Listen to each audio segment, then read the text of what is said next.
vamos falar de um dos melhores contadores de história do mundo, que resolveu dedicar o seu novo livro a uma sociedade secreta rodeada de mistérios. O repórter Jorge Pontual conversou com o escritor Dan Brown para entender como a maçonaria, que para muitos tem ligação até com o satanismo, atraiu uma lista tão grande de líderes históricos, inclusive aqui no Brasil.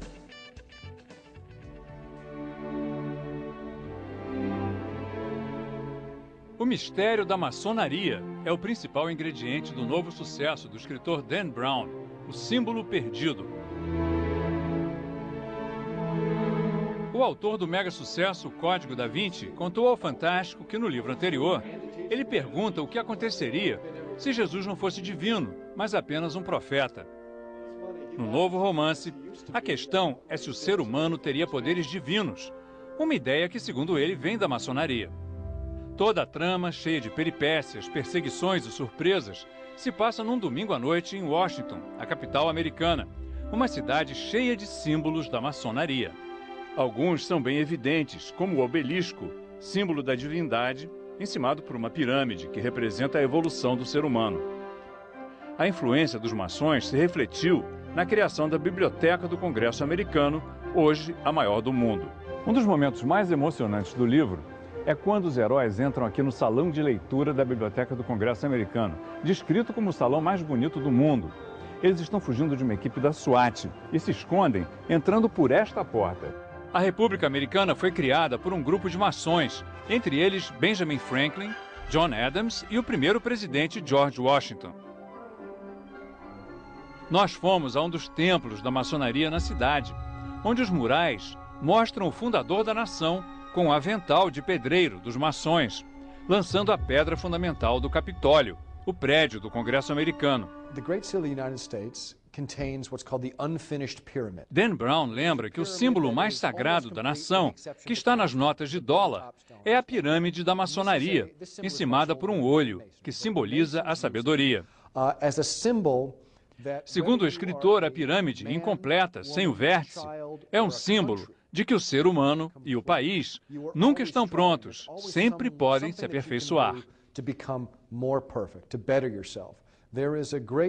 Dan Brown destaca que, ao contrário do que muitos acreditam, os Estados Unidos não foram fundados como uma nação cristã. Os fundadores eram maçons que seguiam o deísmo, uma religião universal, que usa os símbolos de todas as crenças e acredita que todos os homens nascem iguais, com o direito à liberdade de culto. Sobre o altar do templo maçom estão os livros das principais religiões. Não só a Bíblia cristã, como a Torá dos judeus, o Corão dos muçulmanos e as escrituras de outras tradições. O salão deste templo, na capital americana, é o cenário da cena final do livro de Dan Brown e certamente será recriado com muito mais colorido quando o filme for feito. O templo é exatamente como Dan Brown descreve. Ali no fundo, o trono, onde se senta o grande comandante soberano da ordem. Aqui, o altar, em torno do qual se realizam os rituais secretos. Mas os maçons negam que o iniciado tenha que tomar sangue de uma caveira, como Dan Brown conta no livro. Segundo eles, isso é só imaginação do autor. O escritor diz que, na verdade, os maçons usam vinho em vez de sangue, mas insiste que a caveira é usada no ritual da quinta libação, descrito num livro por um dos primeiros presidentes dos Estados Unidos, John Adams. O templo é a sede do rito escocês da maçonaria, uma corrente fundada nos Estados Unidos, a qual pertenceram 15 presidentes americanos. O último foi Gerald Ford, nos anos 70. Os líderes são mestres no grau máximo, 33.